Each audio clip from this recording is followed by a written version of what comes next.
Welcome to Life, Death, and the Law, presented by the law firm of Deason, Garner, and Hansen, hosted by attorneys Sean Garner and Adam Hansen. But it's come closer to home with you more recently, Adam, and with your brother Trent being in the school system in Southern California. I don't know how he's remained sane over all these years, but so what's going on with him? He was in the district that this occurred. So what's been the backlash that he's been experiencing? He's not just in it, he runs it. He's the superintendent of the district where this is taking place. So I got a text from him last week and he said, "Hey, do you know so-and-so? Does he have a way to get a hold of President Trump or his staff?" And I was like, "I think he does. Yeah. Why? What's going on?" And he's like, "Oh, well, I'm having some issues here in my district." And so that's when I came to my knowledge of this issue that's going on with A.V. Trent Hernandez. Reached out to you about being able to get a hold of President Trump? Yeah. Uh-huh.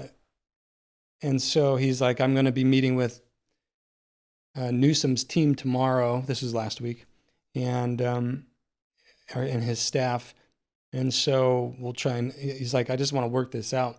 And I said, "Well, my question was, I don't understand. I thought President Trump signed that executive order that allowed, or that says that no male athletes, Biological male that's transitioned to female, yes, participate in female sports." I thought that was, a sweeping executive order across the United States. And I thought that trumps state law in California. But what teeth does it have, really? Yeah, I don't know. Well, apparently none in California. And so my brother said, "Well, yeah, I mean, it depends on your attorney general. And our attorney general here in California, he doesn't recognize that as law. Mm-hmm. And therefore, we've got the state law saying it's allowed, and then we've got the feds saying, no, it's not allowed."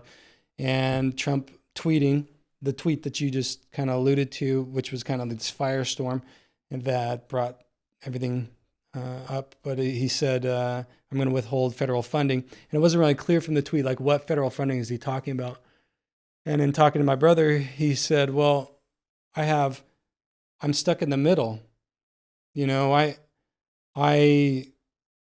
on one side have to deal with California coming down on me and say, no, you have to let this person participate, or we're going to withhold $237 million of your funding to your district."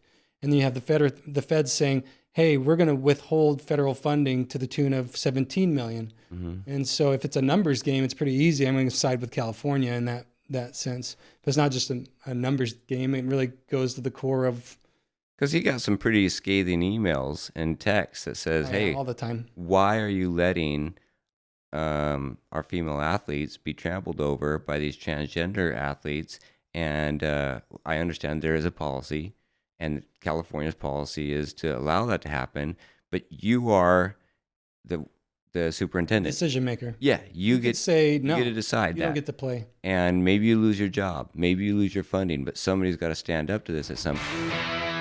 If you have questions or want to know more about something that was discussed today, please call the law firm of Deason, Garner, and Hansen at 928-783-4575 or visit yumaestateplanning.com.